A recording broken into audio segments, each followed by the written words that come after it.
Doing this job, I travel a lot. I was recently in Arkansas, and I like to read the newspaper when I'm in a small town, especially in that part of the country. And there was an ad for a letter to Dear Abby that said, "Dear Abby, I'm a 22-year-old virgin considered very attractive. Do you think that means my brothers are gay?" So I thought that was kind of cool. But no, when you travel, you get to see that the economy sucks all over the country. The economy sucks, not just here in Colorado, but it sucks all over the place. I mean, case in point, in the news recently, Lawrence Taylor, LT, paid $300 for sex, right? Girl shows up, she's a 16-year-old with a black eye. Come on, she's damaged goods, man. 300 doesn't go as far as it used to, you know what I'm saying? Shit. Even Tiger Woods recently quit golf. I don't know if you guys heard this, he really did, he quit golf. But he still needs to make some money, so he started his own condom company. And his motto is, "Where to in case there's a hole in one." You know, but you don't want your shot landing in the rough, you know what I'm saying? And, you know, when the economy sucks, it gets harder to buy your weed, am I right? Right? Weeds gets expensive. We got people who do drugs here? Yeah, I know you are. Yeah, I know you do, you just don't want to admit it. There might be a policeman in the house. But anyway, I always wonder if people that do drugs, if they ever get flashbacks, or as I like to call them, freebies. You know? In this economy, every bit helps, you know? But Colorado's the second state with the most dispensaries in the country because they've legalized medical marijuana, which I think is bullshit. They should just legalize it straight across the board. But they won't, because we have two parties in this country, the Republicans and the Democrats, or as I refer to them, Dumb and Dumber. Now, when Bush was in office, you can look this up.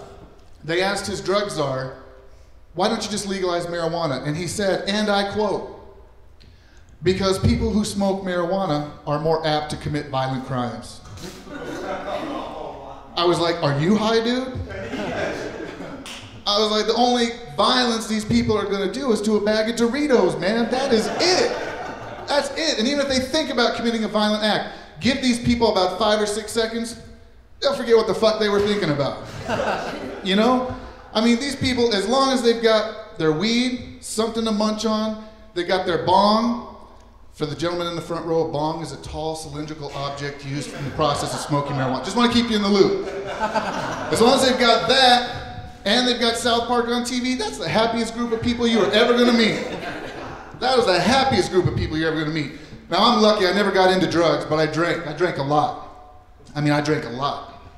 And so I'm now a recovering alcoholic. I've been sober now 273 days. Yeah. Not in a row. That's too much fucking pressure, man. I don't do well under pressure.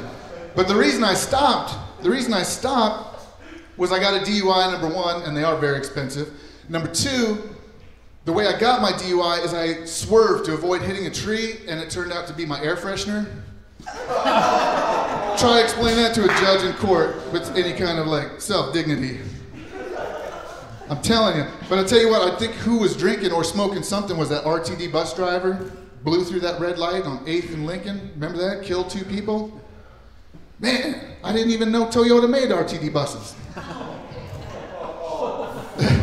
RTD, they killed 3 people in 5 days. 3 people in 5 days. So RTD, I think, should stand for Regional Transportation and Demolition. I mean, and that's what I think it should stand for. Shit. Or Reason to Drive never became more clear. All right. You know what I'm saying?